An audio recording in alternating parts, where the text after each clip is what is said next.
Hello दोस्तों, नमस्कार। आज हम बात करने वाले हैं अमर राजा एनर्जी के बारे में। एक ऐसी दिग्गज कंपनी जो हर दूसरी गाड़ी और हर दूसरे टेलीकॉम टावर को पावर देती है।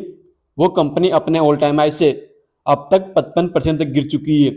जी हाँ दोस्तों, इसका ऑल टाइम हाई लगभग 1700 के आसपास था, जो इसने जुलाई 2024 को लगाया था। बट ये स्टॉक वहाँ से 55% टूटकर अब 730 के आसपास कारोबार कर रहा है।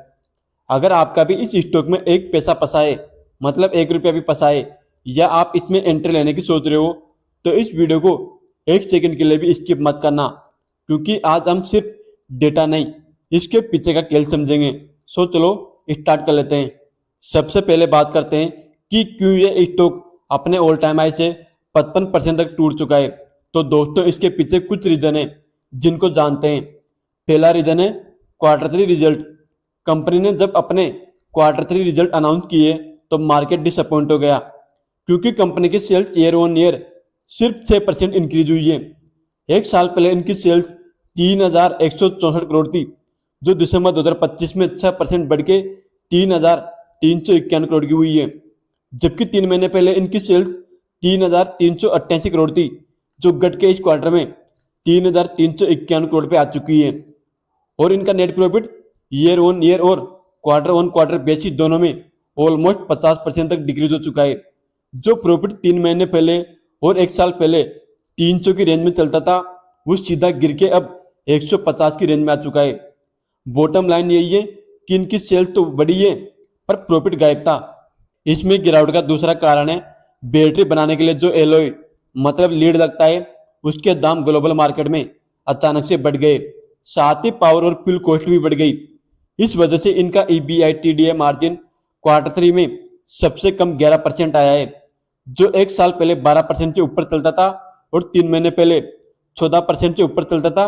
वो सीधा इस क्वार्टर में टूटकर 11% तक लुढ़क गया। इसका रीजन था बैटरी बनाने के लिए रॉ मटेरियल के दाम का बढ़ना। देन इसमें गिरावट का थर्ड रीजन है एपाइस सेलिंग।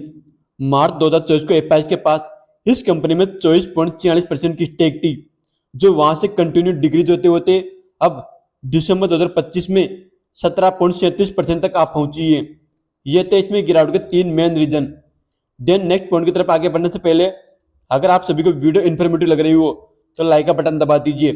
प्लस उसी के साथ अगर आप चाहो तो चैनल को सब्सक्राइब करके रख सकते हो। नेक्स्ट अब बात करते हैं कि क्या कंपनी अब खत्म हो चुकी है, तो बिल्कुल भी नहीं दोस्तों, पिक्चर अभी बाकी है। इनके फ्यूचर प्लान काफी तगड़े हैं। अमर राजा ने तेलंगाना में 16 गीगावाट हावर गीगा फैक्ट्री सेटअप की है। इन्होंने इस फैक्ट्री में 9500 करोड़ का मैसिव इन्वेस्टमेंट किया है। हाल ही में इन्होंने अपनी इस गीगा फैक्ट्री में 1200 करोड़ और डाले हैं। इसमें ये advance lithium ion cell battery बनाएंगे। इन्होंने एथर एनर्जी के साथ एक डील करी है, जो कि इंडिया की टॉप 2 व्हीलर ईवी कंपनी है उसके साथ, जिससे अब आने वाले वक्त में आपको एथर एनर्जी की गाड़ियों में अमर राजा की बैटरी लगती हुई दिखेगी।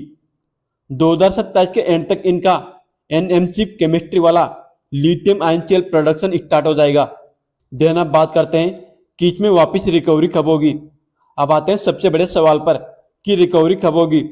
दोस्तों, शेयर मार्केट में टाइम लगता है। शॉर्ट टर्म में अगले 3 से 6 महीने, जब तक एलॉय के प्राइसेस कम नहीं होते और इनके मार्जिन वापस 14 से 15% पर नहीं आते, तब तक ये शेयर एक रेंज में कंसोलिडेट कर सकता है या थोड़ा और प्रेशर दिखा सकता है।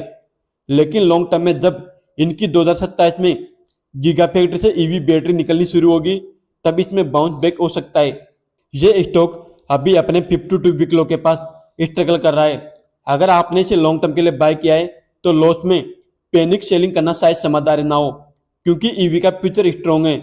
और यदि आप इसमें प्रेस बाइंग एंट्री की सोच रहे हो, तो आपको गिरते हुए चाकू को पकड़ने की गलती कभी नहीं करनी चाहिए। जब तक कंपनी वापस नेक्स्ट क्वार्टर में स्ट्रॉन्ग नंबर्स नहीं दिखाती और इनके मार्जिन वापस इंप्रूव नहीं होते, तब तक आप इसे अपनी वॉच लिस्ट में ऐड करके रख सकते हो। बट आप सभी के लिए डिस्क्लेमर रहेगा भाई, ये पूरा वीडियो सिर्फ just information and education purpose के लिए था। यहाँ पर किसी भी स्टॉक को सेल बाय या होल्ड करने की कोई रिकमेंडेशन नहीं है। आपको क्या लगता है, क्या यह स्टॉक वापस अपने ऑल टाइम हाई को टच कर पाएगा, नहीं कर पाएगा? कमेंट में जरूर बताएं। मिलते हैं नेक्स्ट वीडियो में, तब तक के लिए happy investing friend. Thank you.